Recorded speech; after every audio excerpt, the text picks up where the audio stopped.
Welcome, everyone. And this is a really special edition today of the party line.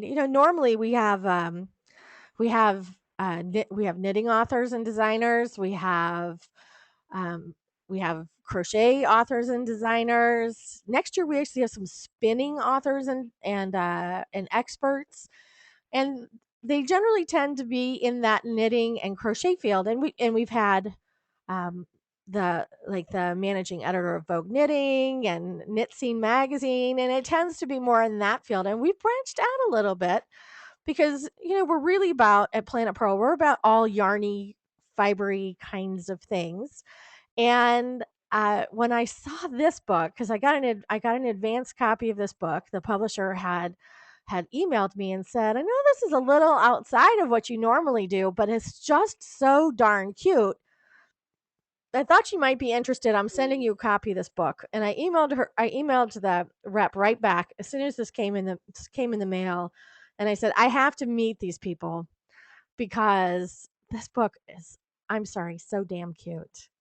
And I just I fell in love with this. And I they Joy at Sixth and Spring, which is the Vogue Knitting family there, then emailed me and said, "I'm going to send you a little kit so that you can make your very own chocolate chip cookies with needle felting so you can try it." And damn her, it's like she's a needle felting pusher. She got me hooked. And I'll show you a picture of my own, although I made a black and white cookie, because this is the most. I thought knitting was addictive. Holy crap! This is so much fun, and I am so in love with this book and with this craft. So how did you get started in this? Where did this come from, Kerri?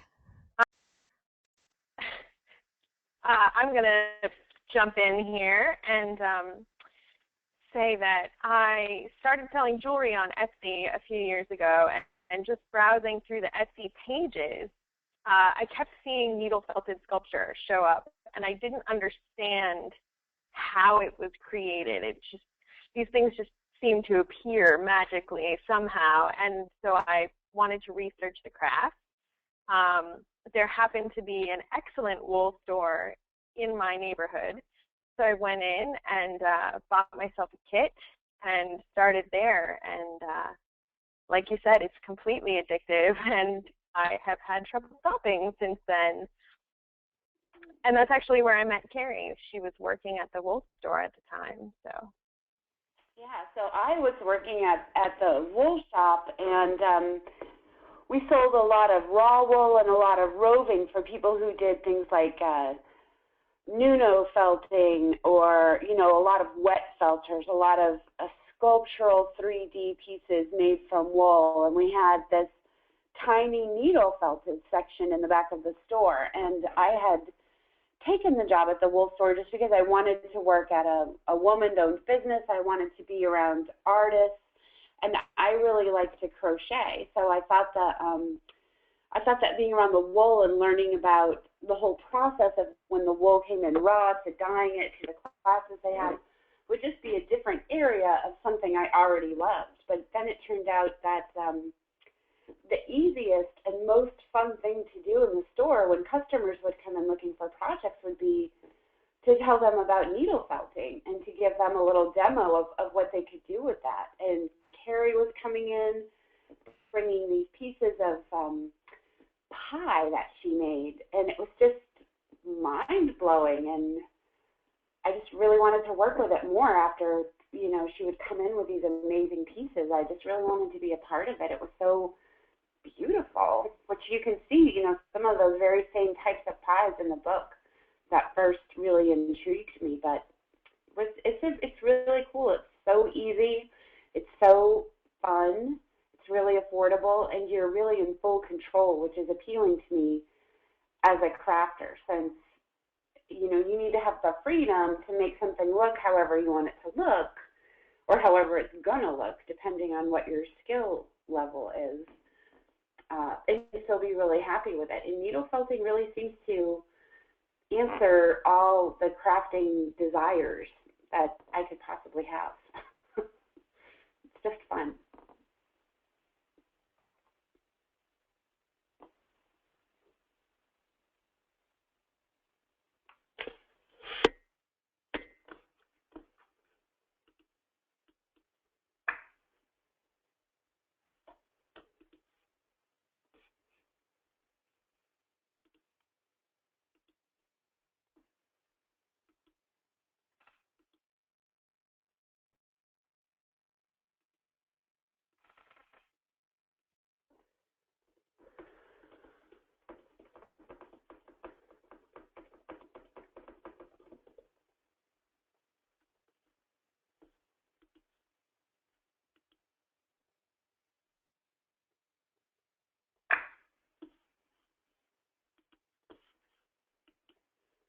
Beth, I'm sorry if we're just sitting here. I seem to have lost your audio.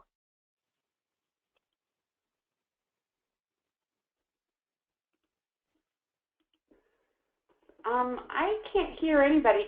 Kerri, can you hear me?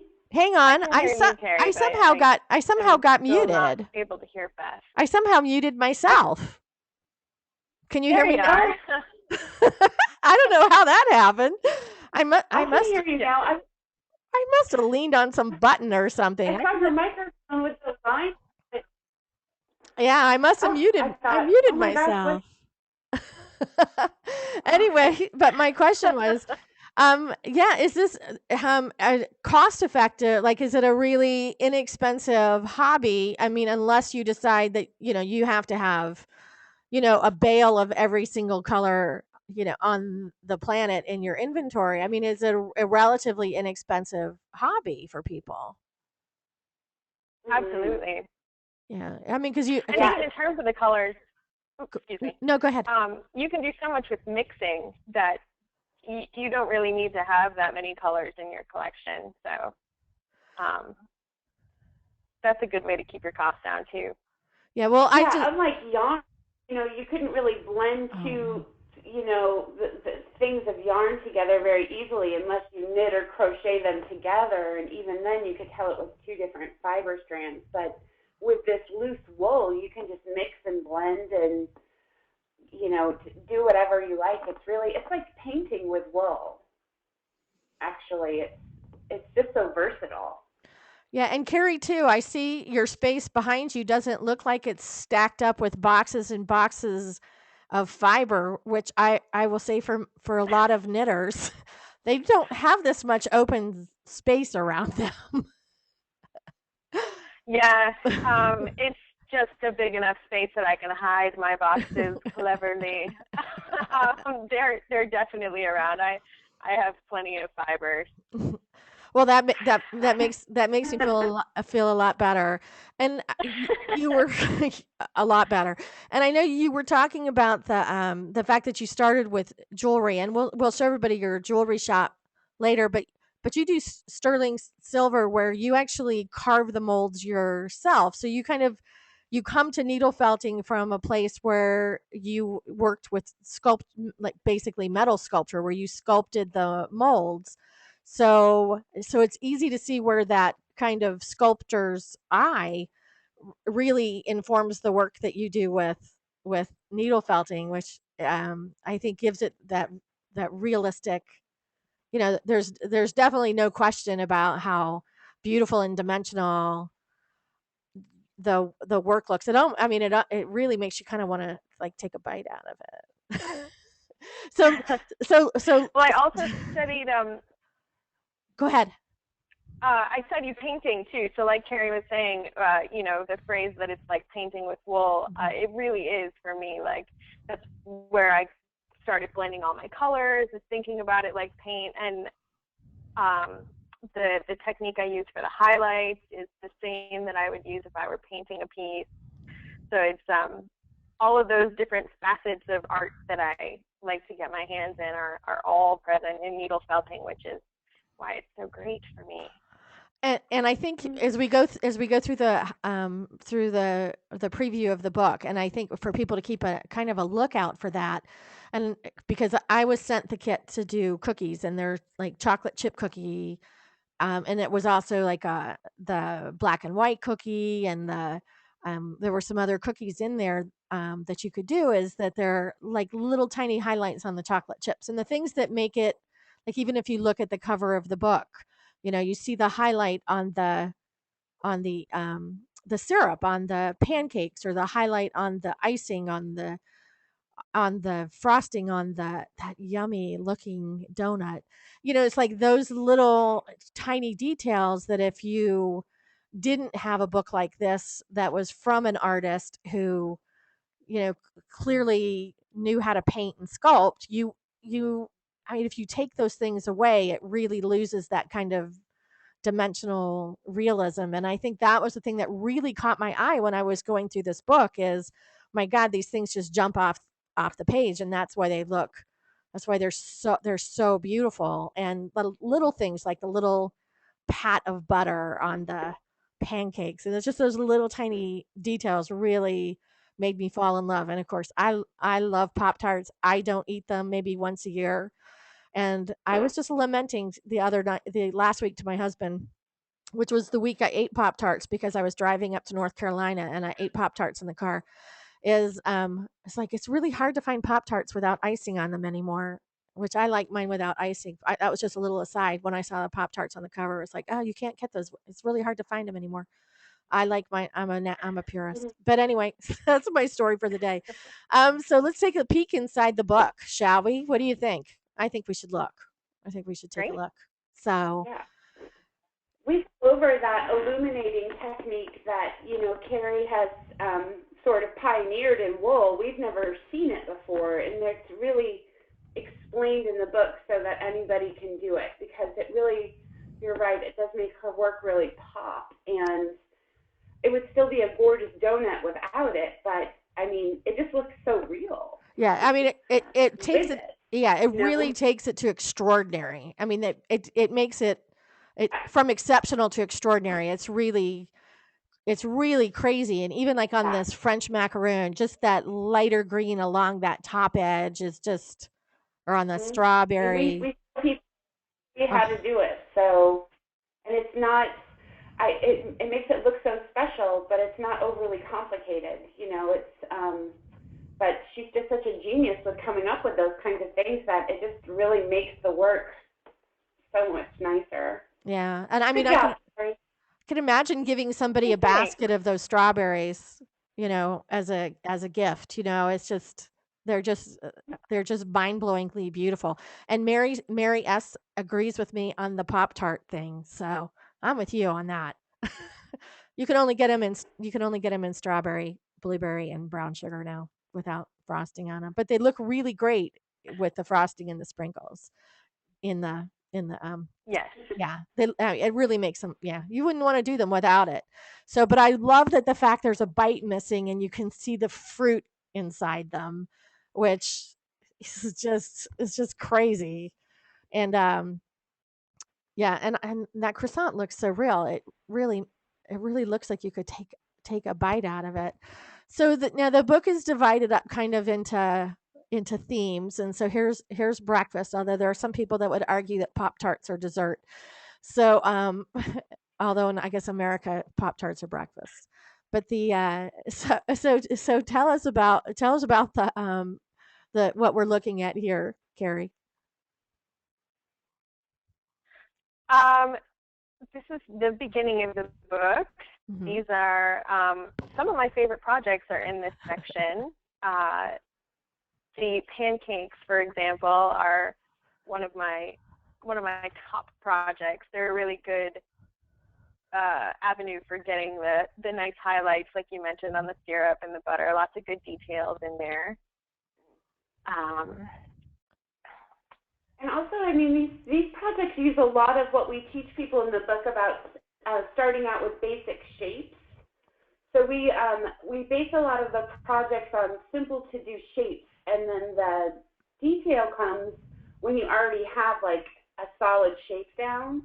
So here we use like the cylinder with the croissant and the baguette, the pancakes. These are all like, what's so interesting about these projects is you can take these basic shapes and then turn like the pancake sort of into a cookie.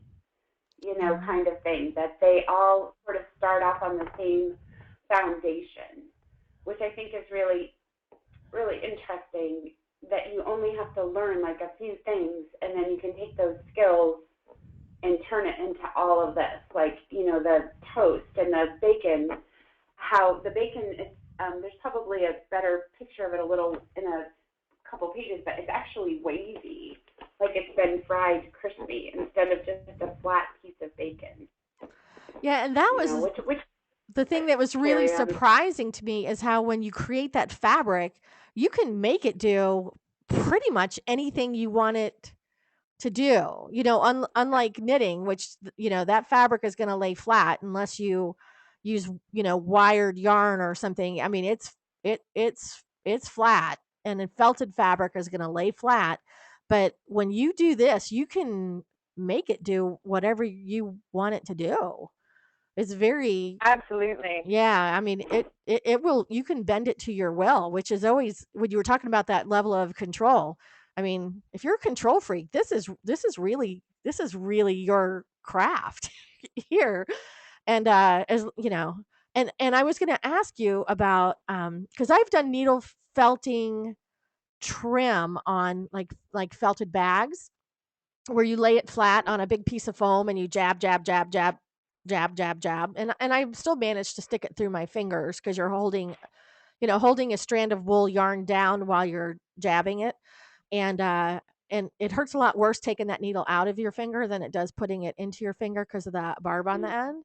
But when I was holding my cookie and jabbing it, I will admit I drew a fair amount of blood, and I'm sure there's some technical thing there other than wearing maybe leather on your fingertips to protect you from, routinely stabbing yourself and bleeding all over your project, that maybe some helpful tips for beginners so that because I intend to make lots of projects and I would like to maybe hang on to my red blood cells. So how do I keep from Um, bleeding? I would say that the number one tip that I have is to always work on a surface. And I don't know, we definitely stress that in the book, but I also know that it's easy to want to work in your hand. Mhm. But if you have a foam pad and you work always poking your needles down towards the pad, it's much easier to keep track of where your fingers are and keep them out of the way. Now, that being said, I still poke myself quite often. It's kind of a hazard of the trade. Luckily, it's usually a brief pain and then it moves on. But definitely a work surface is my number one tip for avoiding that is always keep your piece on your pad rather than in your hand when you work. Yeah, and I think that's Except the for those rare occasions when you really need to pick it up. Yeah, and I think that's the tough thing when you're working on something so small is you kind of want to pick it up and hold it close and really see what you're doing. And if you put like leather work gloves on, you just don't have that manual dexterity. So I guess maybe putting my Yeah. glasses on and working a little farther away might not be a bad idea. Just a thought. So now when you're and I know it's tough, when you design a lot of things, and it's like having children. It's like you're not supposed to really have a favorite, I guess. But do you have a favorite child in this book? Well, like I said, the pancakes are one of Yeah, they're them. And I gorgeous. also do love the chocolate chip cookies. I feel like a plate of those is one of the most lifelike displays that I can have when I do shows. I always put out like a plate of cookies, and it's one of the most eye-catching Two pieces. things. Yeah, the little highlights on those cookies, and we'll get to those. I will say because I'm a diner food crazy person, and Mhm. and I think because this book is loaded into the Planet Pearl bookstore now, and the hamburger and the root beer float. I mean, they're just such iconic Mhm. American things, and the styling on this is so American diner with the colors, the tablecloth, everything.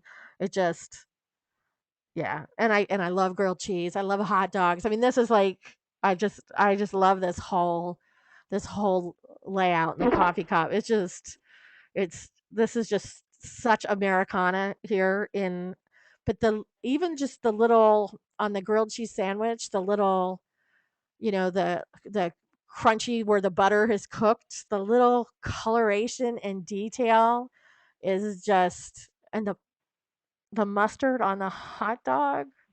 Oh my god. Yeah, and it's funny. Angela says that she's listening while working from home and just had a grilled cheese sandwich for lunch. Hey, can you make me one and just bring it over, Angela? I love grilled cheese sandwiches. That's what my mother used to always make me when I was home not feeling well. Was I always had grilled cheese sandwiches. So this is just these are just so cute now, and the top of this this root beer float. I mean, this is all wool, right? This whole thing is wool. It Yeah, looks, except for the glass system. yeah, except for the glass. And it's made in a real glass. well, thank God for that. If you told me that was wool, I would have. I'd be really questioning reality. But that just is the straw wool. The straw's not wool. Yep. Oh yeah, my. the straw is wool. It's built around a pipe cleaner, so it's got some structure in it. But yeah, the straw is a wool straw. Oh my And the root goodness. beer float is one of the projects we also show people how to make into something functional. So we have a root beer float pin cushion in the book as well, so that you can actually use it for something practical if you really want to have that with you all the time. Like, there's lots of different ways to use it to make it in the coffee cup too, actually. Yeah, rather than just something to display. Yep. Yeah. Yep. So in the book we have coffee as a paperweight and the root beer float as a pin cushion also. Kerri and I always thought that the cheeseburger would make a great paperweight too.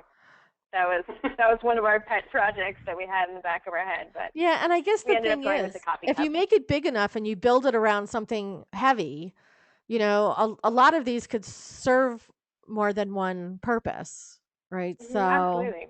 Yeah, so cute. So yeah, thanks, Angela. She's on her way over with my grilled cheese sandwich. Yeah, people on Planet Pearl are so helpful. So, but yeah, this was so cute, and for people who feel compelled to do something healthy.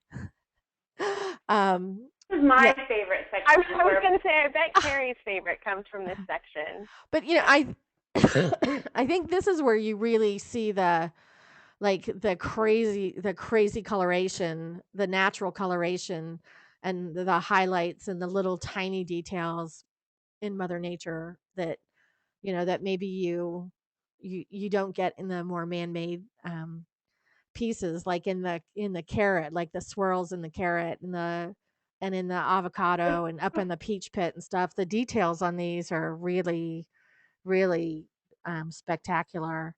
And I mean, I can, right? yeah, and I mean, and I can see these strawberries as a pincushion, for sewing needles, where yeah, they're just so pretty.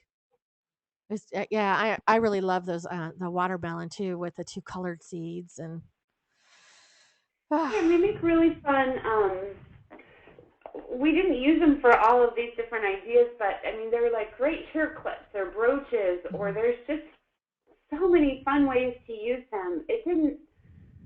I probably shouldn't bring it up because they didn't make it into the book, but Kerri made these beautiful raspberries, and I mean, just so amazing that, I mean, this stuff looks real. I had avocados for dinner last night, and they were fresh from the store and didn't look as good as these needle colors. yeah, I can see a whole Christmas tree full of these would be just beautiful, right? Yeah, well, we teach people how to make ornaments out of them, so it's totally possible. And yeah, especially like for a gardener. I mean, for a gardener to do a garland of these on their Christmas tree would be just beautiful. And not just for their Christmas tree, even just a garland for their house. So pretty. And of course, who doesn't like sweets. So, and there's your plate of your chocolate chip cookies.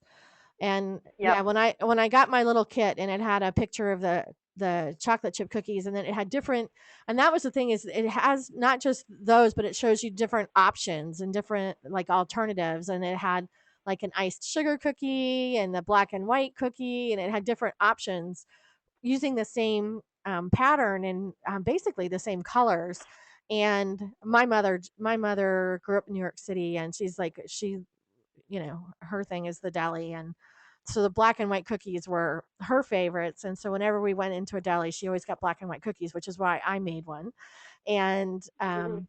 or where I started one. Mine needs more frosting on it because black and white cookies have such thick frosting on them. Real ones do, but and I didn't do my highlight yet. But this pie is make all the little highlights on the cherries. It looks like you just took it out of the pan. It's just beautiful. Yeah, and that's a fun one because you can switch it to blueberry really easily. And I actually just made my first apple pie in that same basic directions. Just instead of rolling a little ball, you just roll a little strip and make it look like an apple slice from the side. So it's we really wanted to stress that you can make all of these projects your own. If you want to make purple carrots, then that's your prerogative. If you want to turn a carrot into a parsnip or a beet or whatever, this is just the foundations, and you can really take it any direction you want to go with it, which is why it's so great. And Yeah. that's why we try to write the instructions for each project like a recipe, and then give people alternative suggestions. So if you really wanted to make your favorite kind of cake, like my husband loves marble cake, you can easily use the same cupcake and actually do that just by changing the outer layer of the wool, or just by making a different choice. And so when we wrote the project instructions, we made it like a recipe saying, do you like red velvet cake? No problem, just use red wool. Versus there's only one way to do these projects, or you can only make a chocolate chip cookie. There's so much freedom in needle felting, which is what makes it really good, I think, for a person who likes control, because you really just can go anywhere with it. You're not tied down.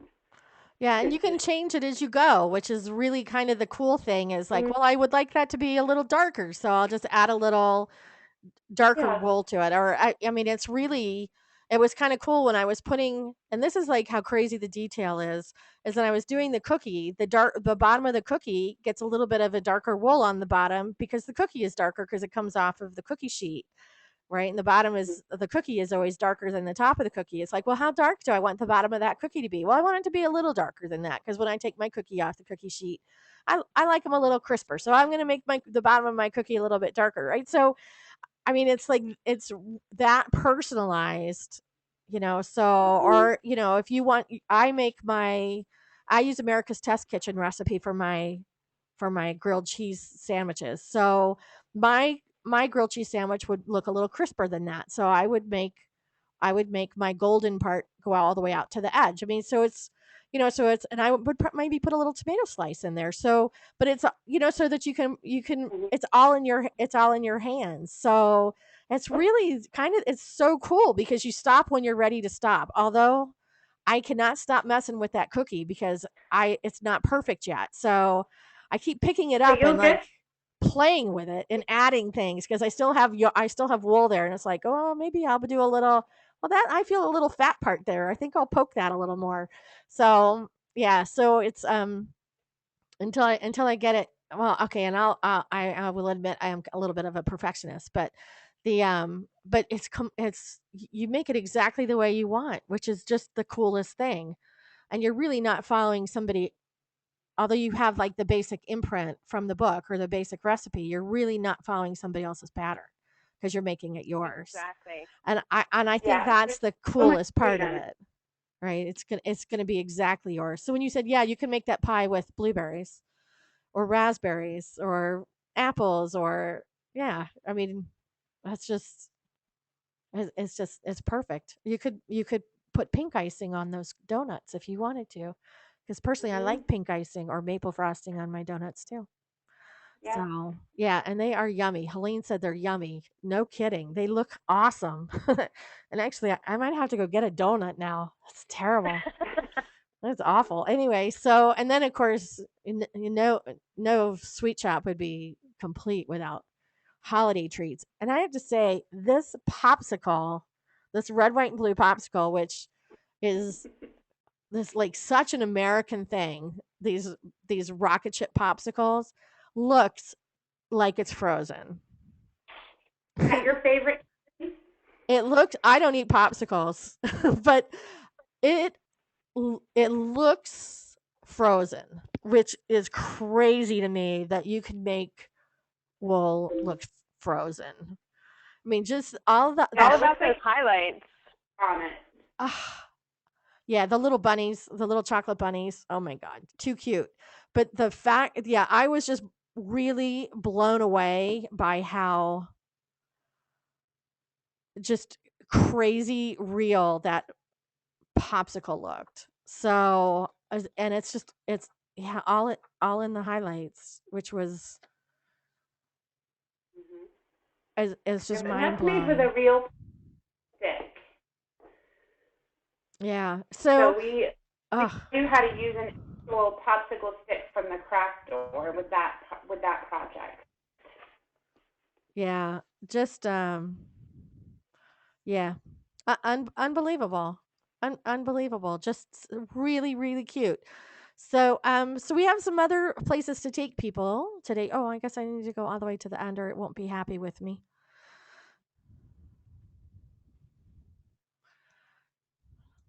It's very picky. So, for people who want to keep up with the Kerris, you can check out Kerri One's website. And Kerri is yeah, is I think this is a really cool thing, Kerri, where you help um, people who are handcrafters turn their handcraft into a business, which is such a very cool thing. And I had the on Monday this week we had the editor of Molly Makes Magazine on from the Oh, UK, and yeah. which is a really I think just one of my favorite crafting magazines probably ever.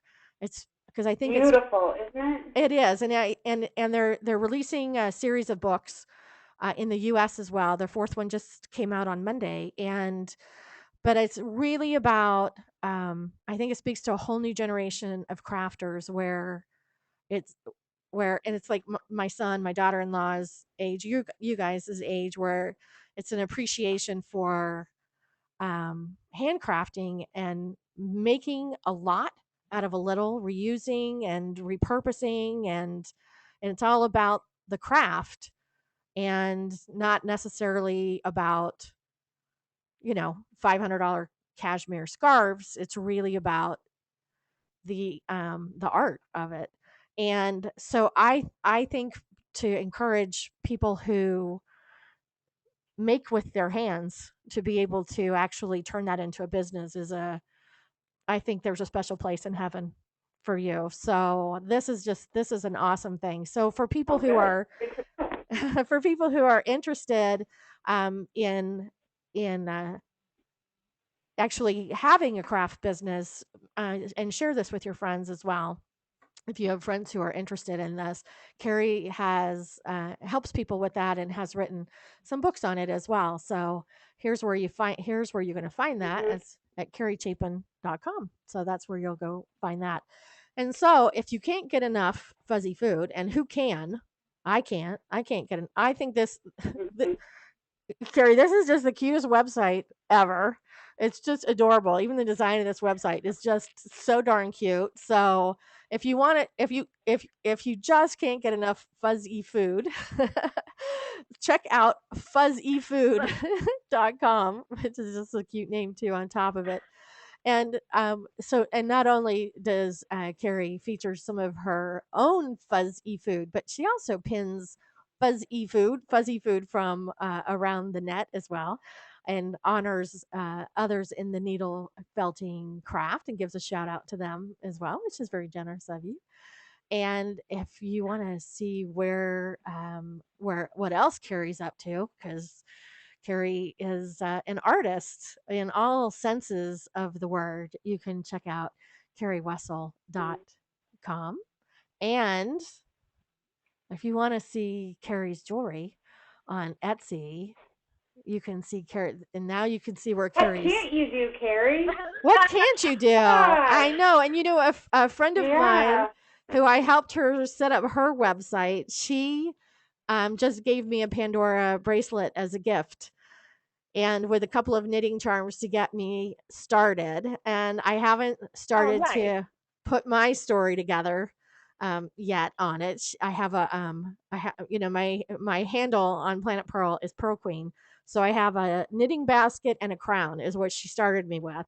So I haven't started to put my story together yet. When I saw your website, I thought, oh, I think I might have to go start my story over here.